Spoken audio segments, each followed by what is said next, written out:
이 해성사의 자리가 역대 어떤 자리보다도 가치 있는 자리이기 때문에 그 기운이 다르다고 제가 말하고 싶습니다. 그 기운이 다른 이유는 여러분들도 알고 있을 거예요. 저 위대한 상호로가 대사님께서 부인사를 초암상태로 미시고 중생구제를 하실 때 본명으로 구사하셔서 중생구제를 하실 때에 전국에 있는 신도들이 자동차도 없고 매스컴도 없고 그냥 귀에서 귀로 소문내는 그 환경 속에서도 초암상경 부인사의 신도가 70만이 모여갈 수 있는 부분이 대도량을 이루는 그 대원력의 주인공이신 대주사님께서 전국 지역을 찾아다니시면서 2년 찰투에 2년 맺으시되 대주사님께서 직접 증명하시고 직접 찾아가셔서 손을 잡아주신 자리가 불과 서너 군데밖에 없습니다. 그 중에 하나가 우리 해성사의 자리예요. 기가 막히지 않습니까?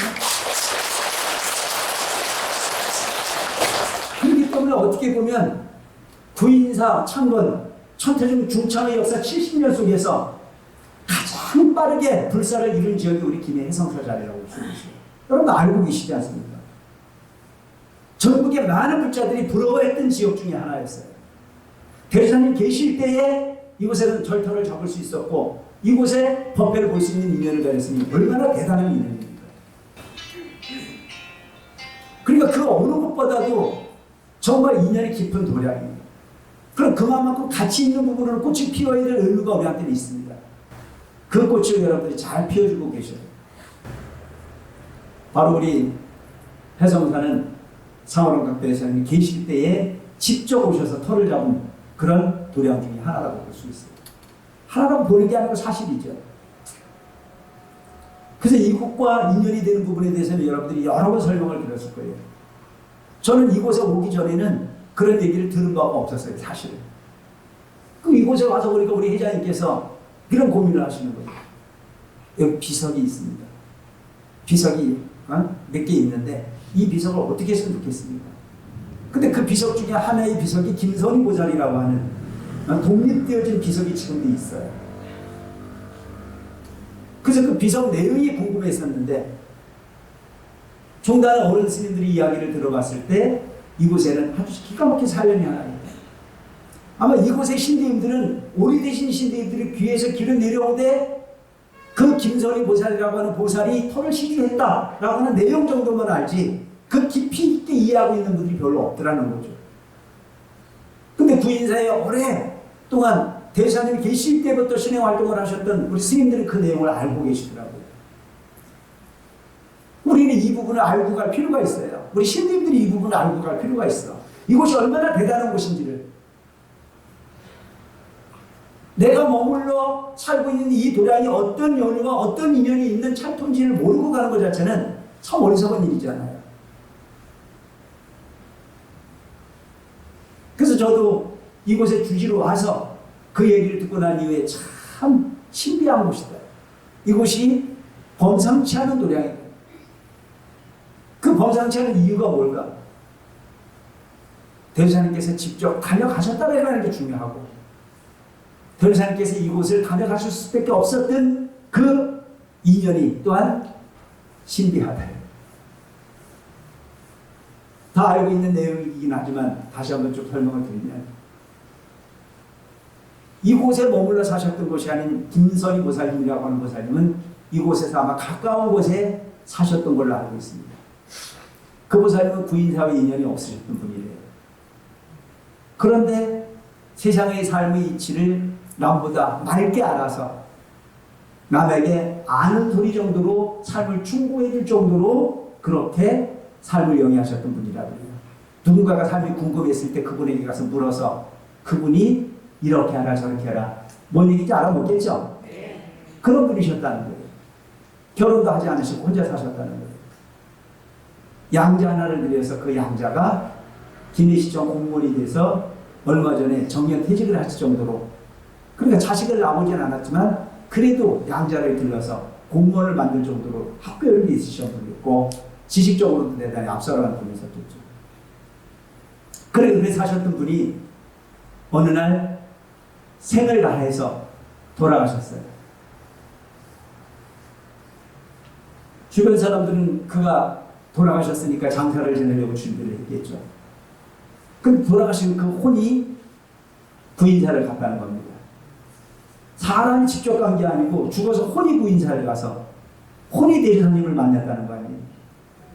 그 대제사님 친결을 하고 생시처럼 대제사님 친결을 하고 기도하는 방법을 얻고 세상 사람들이 이치를 배우고 그러고 난 이후에 대제사님께서 너 빨리 가라.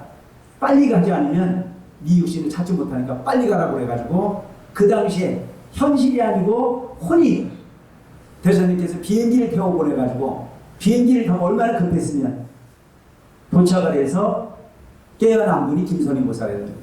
그러니까 장사 지내기 직전에 깨어난 거죠. 그러니까 이런 걸 뭐라고 그래요? 죽었다? 살았다. 사실이야. 그 죽었다가 사는 거예요. 그래 죽었다고 장사를 지내려고 준비했던 분이 살아나가지고 하는 얘기가 내가 죽어서 생시처럼 갔다 온 곳이 있다. 어디냐? 구인사라요.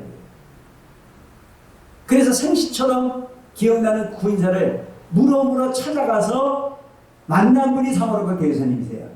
그러니까 대제사님을 몇 번 본 거예요? 2번 본 거잖아요. 죽어서 한 번 보고 살아서 한 번 보고.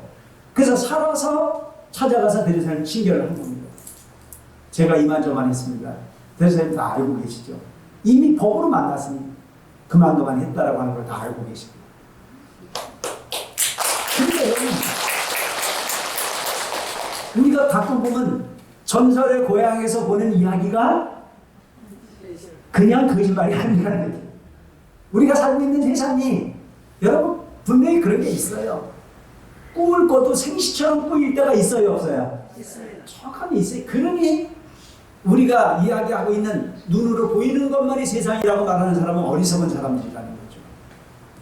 그렇기 때문에 마음 공부가 필요하고 그렇기 때문에 우리가 수행이 필요하고 그렇기 때문에 공덕이 필요하고 그렇기 때문에 인과라고 하는 부분을 믿어야 되고 그렇기 때문에 소위 말하는 윤회라고 하는 부분 자체를 인정할 수밖에 없는 삶이 우리 삶의 환경에 경험 속에서 너무 많이 만들어져 가고 있다는 사실이죠.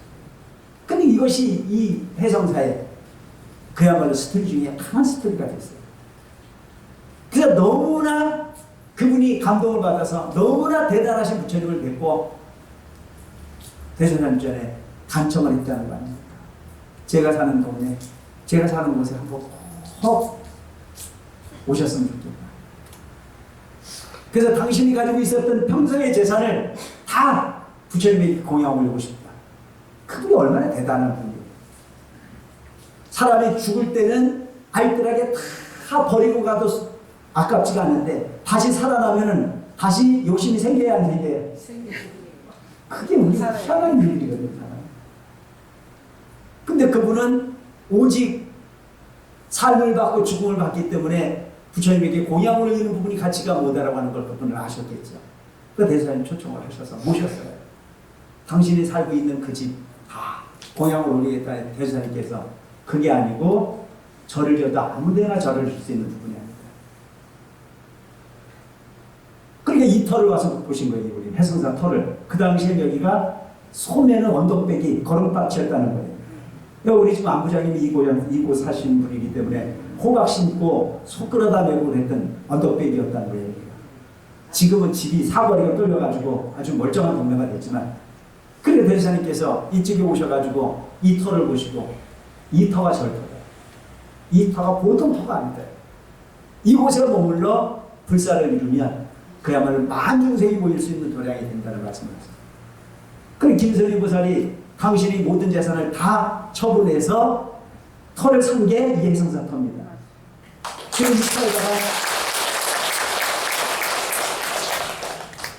그러니까 우리 종단의 흐름을 보면 모든 신도들이 사과설방부터 시작해서 신도회가 구성이 되지는 게 특징인데 이곳은 그래도 그 김선희 보살 덕분에 일찍이 절터를 확보하고 그곳에 불사를 이루어서 좋은 소법당이긴 하지만 법당을 짓고 법회를 받기 때문에 대한민국 천태종 지역불사의 거의 초창기의 역사를 이뤄갈 수 있는 시발점이 될 수 있었습니다. 우리 해성사 불사라고 하는 부분은 우리 해성사 신도인들에게 있어서는 그야말로 모든 분들의 수건 사업 중에 하나였을 거라고 저는 생각을 합니다. 제가 이곳에 주지로 와서 보니까 신도 몇 명 되지도 않는 부분에 저 엄청난 불사를 기획하고 있는 모습. 하지만 기적은 일어나고 있었어요. 이 터를 저희 덮하기를 할 때 보니까 저는 주지를 여러 군데 경험을 했고 불사를 여러 군데 경험을 했지만 이보다 더 좋은 터를 볼 수 없었어요. 그 터를 팔 때에 그 흙이 이 세상의 황금토 중에 그 정도로 아름다운 황금토는 거의 존재하지 않을 정도로 좋은 황금토였었고 그 속에서 나오는 그 알덩어리들이 그야말로 그렇게 예쁜 알덩어리가 있을 수 없을 정도로 수십 개의 알덩어리가 가는 곳마다 박혀있는 너무너무도 대단한 도량, 대단한 어떤 공간이라고 하는 부분을 느끼고 있습니다. 지금 3층 공간까지 법당에 올라가고 난 이후에 저 법당에 아무것도 모르는 사람도 올라가면 단복을 합니다. 여러분도 한번 올라가 보세요, 오늘. 그 올라가 보면 그 법당에서 내려다보면 김해시 전체의 모든 집들은 해성사 요사치입니다. 아니, 올라가 보세요. 아무것도 볼 줄 모르는 사람도 올라가면 이렇게 터가 좋을까? 전체의 중심에, 이 김해시 전체의 중심이 거기라고 하는 쪽에 생각을 하게 해요. 그래서 저는 생각하는 게 뭘 생각하냐면, 물론 내 입에 담을 수도 없을 정도로 위대하신 분이 우리 상호론각 대주사님이시긴 하지만, 그때 아무것도 없는 그 언덕배기 그 공간이 최고의 중생을 제도할 수 있는 찰토라고 하는 부분을 그 당시에 이렇게 보셨다고 하는 부분이 대단해요. 우리는 3층을 짓고 올라가니까 보이는데 그 당시에 대주사님은 지나가시면서도 저 터가 최고의 터라고 말씀하셨던 그 능력에 다시 한번 감탄하지 않을 수 없다는 거예요.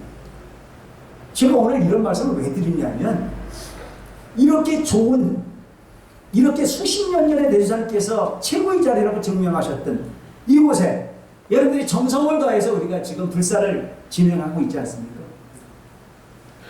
우리는 조금만 마음을 보태면 저 공간이 터질 정도의 완벽한 도량 장엄이 될 거라고 생각합니다.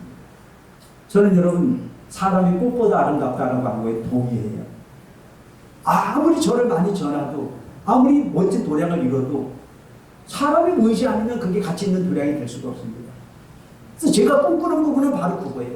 저 시스템, 소위 말하는 도량이라고 하는 부분이 완성되는 거에 목적이 있는 것이 아니고 저 도량을 장엄하는 부분이 더욱더 가치 있는 불사라고 하는 걸로 제가 목적을 정하기 때문에 여러분들에게 제 뜻을 이해해달라고 지금 간곡하게 부탁을 드리고 있는 겁니다. 목적이 거기가 되죠. 그래서 전도명상에 빠지지 않는 여러분들이 됐으면 좋겠다. 우리가 가야 될 부분은 대주사님께서 꿈꿨던 세상, 부처님께서 증명하셨던 세상을 우리가 만들어가는데 최선을 다했을 때 그것이 가치 있는 공덕이 되는 거요, 가치 있는 업장소리 될 수 있는 부분입니다.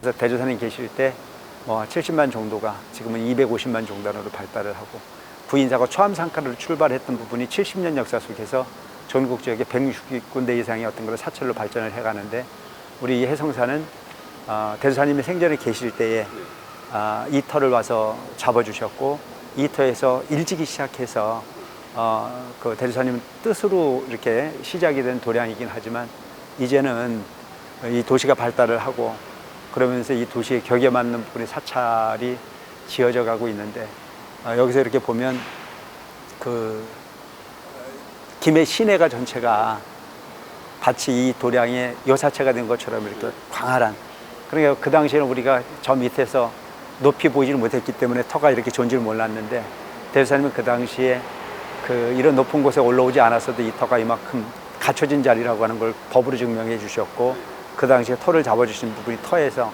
우리가 이렇게 법당을 짓고 나서 보니까 대주사님이 법력이 얼만큼 크고 얼만큼 위대했는지를 느끼게 하는 도량이 됐고 그래서 이곳에서 많은 그 법당들이 여러 가지 어떤 그런 그 종단의 발전의 어떤 환경에 따라서 시대를 이렇게 그 이야기해 줄 수 있듯이 옛날에는 우리가 무에서 유를 창조하는 과정에 좁은 터에 많은 신도들을 수용하려고 하다 보니까 그야말로 편리 위주로 신도들을 많이 수용하는 어떤 그런 위주로 사찰이 건립이 됐다면 이 도량은 일찍 시작해서 터는 가졌지만 네. 그 시대에 맞는 좁은 법당으로서 오랜 세월을 겪은 그래서 50년 세월이 지나고 난 이후에 새롭게 이제 중창의 불사를 그 이루면서 대주사님께서 다녀가신 터이기 때문에 벽화도 이렇게 쭉 상징적으로 이렇게 꾸며봤고 대주사님 일대기가 담겨져 있는 부분이 벽화로 이렇게 장엄을 했을 뿐 아니라 지금까지는 거의 법당 자체가 주심포 중심으로 법당이 이루어졌다면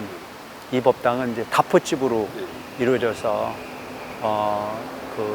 내 구포, 외칠포 그러니까 전통적인 그 어떤 그런 법당의 규모를 갖되 아마 350평 이내 되는 큰 법당을 다포집으로 이루어가는 부분이 도량은 흔치 않은 부분의 역사를 만든 이유는 바로 이곳이 대주사님께서 직접 다녀가셨고 이곳에서 법회를 보기 시작해서 50년 세월이라고 하는 세월을 보내면서 대주사님께서 직접 터를 잡아주셨다라고 하는 부분의 의미를 부각하고 또 그만큼 가치 있는 터이기 때문에 그 터에 부응하는 부분이 도량을 만들기 위해서 지금 이 불사가 이렇게 진행 중에 있다고 볼 수가 있습니다. 태몽을 할아버지가 꾸는 거지. 상월원각 대주사님의 할아버지. 할아버지가 손자의 태몽을 꾼 거지. 그래서 저 천상에서 동자를 모시고 그 이제 할아버지가 주무시는데 동자를 모시고 와서 할아버지가 동자를 이렇게 모시고 안아드리는 거예요. 지금. 그런 꿈을 꾸신 거지. 대주사님 모친께서 대주사님을 낳으실 때 저 하늘에서 용이 그 신선을 태우고 내려오는 부분을 그 치마로 받는 거야. 그래서 그 치마를 뒤집어 쓰는 순간에 아이를 낳았다고 하는 얘기겠지. 실제 있었겠네요. 그럼 실제 있는 거죠. 대주사님 모친께서 아이를 낳아야 되는데 아이를 낳는 순간에 방에서 난 게 아니고 그런 어떤 뜨거운 기운이 뒤집어 써갖고 기절을 한 거야. 기절을 하고 난 다음에 대주사님이 마당을 걸어가시더라는 거야. 그러니까 여기 지금 이제 그 아까 부분도 대주사님이 그 모친께서 태몽을 꾸신 거라고 보면 되는 거고 이 부분은 이제 대주사님 모친께서 대주사님을 낳으시는 부분을 잉태한 건데 사실은 여기에서 보면 대주사님 낳는 순간에 방 안에서 뭐가 끌어내듯이 끌려가지고 바깥으로 마당으로 가서 기절을 하셨고 네. 기절을 해서 깨는 동안에 대주사님은 걸어서 마당을 나가시더라는 거죠. 대주사님 할아버지가 대주사님을 데리고 그 잠도 주무시고 인생에 대한 이야기도 해주고 이제 그래 하다가 서당에 다녀오셨는데 할아버지가 돌아가신 거야. 할아버지가 돌아가시니까 막 울었지. 당신이 가장 가까이 의지했던 할아버지가 돌아가시니까. 그러니까 너무 슬프게 너무 막 그게 크게 울으니까 저승사자가 가다가 다시 할아버지를 돌려서 지배를 그러니까 다시 깨어나신 거야. 돌아가셨다가. 그러니까 한 달 동안 그 다시 깨어나셔가지고 대주사님한테 이제 인생에 대한 이야기도 하고 그 당신이 돌아가셔야 되는 이유에 대한 부분도 설명도 이렇게 하시고 근데 이제 할아버지가 이야기를 하는 게 내가 그 저승사자하고 같이 가다가 하도 대주사님께서 슬피 울고 그러니까 저분은 우리가 함부로 할 수 있는 분이 아니다. 저분을 편안하게 설득시켜놔라. 할아버지한테 그렇게 부탁을 한 거지. 그러니까 천관들이 천관들이 이제 저분이 저렇게 슬피 우시면 우리가 절대 모시고 갈 수가 없다. 그러니까 좋은 곳으로 가시니까 손자한테 잘 설명을 해서 절대 울지 마라. 나는 좋은 곳으로 간다고 그 설명을 해주고 그리고 모시고 가겠다고 그래서 다시 깨어나셔갖고 한 달 동안을 대주사님한테 설명을 하신 거라. 인생이 이런 거다. 이렇게 왔다 이렇게 가는 거다. 그러니 절대 내가 가더라도 울지 마라. 더 좋은 곳으로 가는 부분이라고 설득을 해서 대주사님을 하고 한 달 동안 주무시고 같이 생활하시다가 돌아가시고 난 이후엔 대주사님께서 그 이치를 알고 울지 않았다. 그게 상징적으로 대주사님께서 그 15세 때 세속의 모든 부분이 인연을 끊고 삼태산에 들어가셔가지고 좁쌀 세대 가지고 가셔서 100일 동안 수행을 하신 그 고행의 어떤 그런 모습이라고 볼 수 있지. 근데 여기엔 그림을 저렇게 그려놨지만 그 당시에는 저기 냇물이 있잖아. 그래서 소에다가 그 나무를 걸쳐놓고 그 나무 위에 앉아가지고 수행을 하시는데 여치가 손을 파먹었는데도 거기에 마음을 뺏기지 않고 그 흉터가 열반에 드실 때까지 그 흉터를 가지고 계실 정도로 그렇게 선정이 깊게 드셨다라고 하는 말씀이 계시고, 그 당시에 이제 냇가에다가 나무를 걸쳐놓고 나무에 올라앉으셔갖고 수행을 하시는데 한쪽엔 칼을 꼽아놓고 한쪽에는 그 떨어지면은 소에 빠질 수 있도록 그렇게 장치를 해놓고 수행을 하셔서 여치가 손가락을 파먹었어도 거기에 상처가 날 정도가 됐는데도 마음을 뺏기지 않고 수행에 몰입을 하셔서 그 깨달음의 경지에 도달하신 부분의 수행 모습이 바로 저 모습이라고 봅니다. 이제는 그 중국의 그 일정 치하가 돼가지고 우리나라에서는 그런 어떤 그 수행을 하는 모습으로 생활을 지속할 수 없었기 때문에 중국계까지 건너가셔서 중국의 모든 성지를 다 돌아보셨는데 티베트까지 다녀오셨다라고 하는 부분에 중국에서의 생활을 묘사해 놓은 그 벽화가 이 벽화라고 볼 수 있는 거죠. 천태산도 가시고 보타라카라산도 가시고 성지라는 성지는 거의 다 돌아보셨는데 티베트까지 다녀오셨다라고 하는 얘기가 그렇게 깨달음을 얻으시고 난 이후에 이제 귀국을 하셔서 우리나라가 해방이 될 것을 예견을 해서 귀국을 하셔가지고 삼척 쪽으로 돌아오셨다가 그쪽에 몇몇 제자들을 모아가지고 소백산 구인사에 이제 오시면서 여의생이라고 하는 마을에서 이대중정스님을 만나가지고 길을 묻는 인연으로 이대중정스님이 첫 제자가 되는 부분에 그림이 묘사된 게 이제 이 부분이라고 볼 수 있는 거죠. 여의생이라는 자체가 같을 여자에 뜨드이자 날생자. 그러니까 어떻게 보면은 여의라는 자체는 부처님과 같은 완벽한 모든 소원을 다 이루는, 그러니까 어떻게 보면 부처가 되는 곳이라고 이야기를 해도 아마 틀린 말이 아닐 거죠. 그래서 구인사가 구봉팔문 연화지에 그야말로 어떤 깨달음을 얻을 수 있는 금계포라는 어떤 그런 중심의 자리라면 여의생이라고 하는 그 마을도 일체 중생이 마음을 닦아 뜻을 이룰 수 있는 그런 도량이라고 봐도 되겠죠. 깨달음의 법력을 가지고 소백산 구인사라고 하는 부분이 앞으로 그 후천 인류를 제도할 수 있는 그 근본 도량이 될 거라고 하는 것을 법력으로 보시고 찾아가신 거죠. 인연 찰지. 그러니까 당신이 수행의 경지를 통해서 봤을 때 명당의 자리를 찾아가게 돼 있고 그 명당의 자리의 중심이 지금 구인사의 5층 법당 자리라고 이제 보신 거죠. 그래서 그 찾아가는 과정의 경로 속에서 여의생 동네라고 하는 부분을 먼저 가셨고, 그 여의생이라고, 그러니까 구인사 자리는 그 당시에 사람이 살지 않았던 공간이니까 사람이 사는 공간을 통해서 그 부분을 이제 물어 찾아가는 거죠. 당신은 법력으로 그 자리를 보신 거고, 그렇게 불려지는 자리를 또 그렇게 보여지는 자리를 묻고 가는 부분의 인연으로 만난 분이 여의생에서 나고 여의생에서 자라신 이대중정스님을 만나는 인연이 된 거죠. 구인사에서 깨달음을 얻으시고 그 이제 사람들이 몇몇 사람들이 이제 구인사에 올라오셔서 초암칸, 삼칸을 중심으로 설법을 시작을 하는 것이 바로 이 그림이라고 볼 수 있는 거죠. 그래서 큰 세계에서 대승자님께서 깨달음을 얻으시고 난 이후에 3, 7일 동안에 산이 울고 그냥말로 길상이 어떤 그런 현상이 많이 벌어지고, 그래서 마을 사람들이 놀래서 그 빛이 바래지는 부분이 현상에 놀라기도 했고, 또 그런 부분에서 이제 그 소원이 있는 사람들이 한 분, 두 분 찾아오기 시작한 구인사의 시작이 바로 이 모습이라 볼 수 있고, 그 당시에 그 대중이 모여있는 사람들에게 3, 7일 동안을 매일 그 법문을 하셔서 그 소위 그 분위기를 그야말로 부처님 당시의 모습과 다름이 없는 분위기가 연출이 됐다라고 하는 얘기예요. 이제 그렇게 해서 집도 절도 없는 공간에서 그냥 초암상칸에 그냥 야에서 야단 법석으로 시작했던 이제 구인사가 전각이 만들어지고 그 신도의 숫자가 늘어나고 제자가 수백 명으로 늘어나고, 그래서 그런 부분의 어떤 그런 행위가 이루어지는 부분이 구인사의 어떤 그런 모습.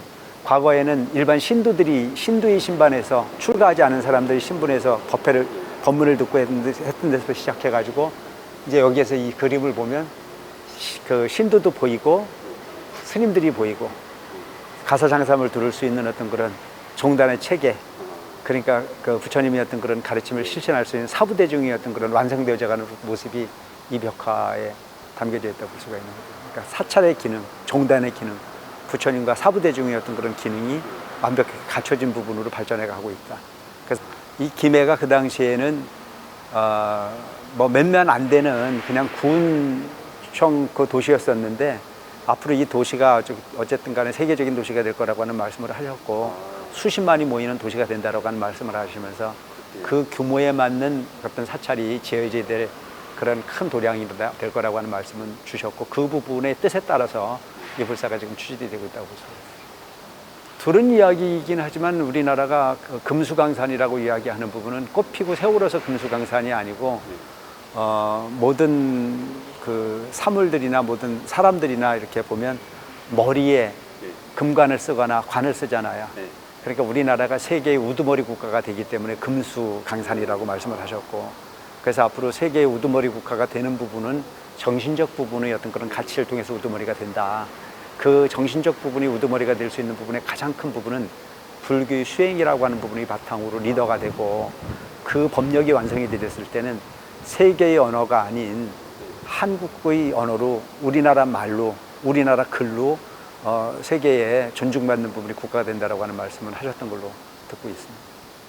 이제 조선시대 불상과 이제 그 고려 불상의 차이 같은 부분은 고려 시대 같은 부분은 불교가 융성했고 그래서 부처님의 모습이 아주 당당한 모습으로 표시 이렇게 이 모습으로 장엄되는 게 고려 불상이라고 볼 수 있고 조선 시대의 불상을 보면 이렇게 억불 정책이 돼가지고 이렇게 구부린 불상으로 뭔가 이렇게 왕에게 통치받는 부분이 불상의 모습이 조선 시대의 불상이라고 본다면 현대 불상은 이제 어쨌든 그런 아름다움의 극치나 뭐 현대인들에게 뭔가 이렇게 가볍게 접근할 수 있는 부분이 불상의 모습으로 표시가 된다면 우리 같은 부분 그래도 고려 대각국사의천에 의해서 창종되어진 천태종이고 그 천태종의 어떤 어를 계승한다라고 하는 차원으로 고려 불상 정도를 가는 부분이 고불 형태로 가는 게 좋지 않겠나는 생각으로 고민 중에 있습니다.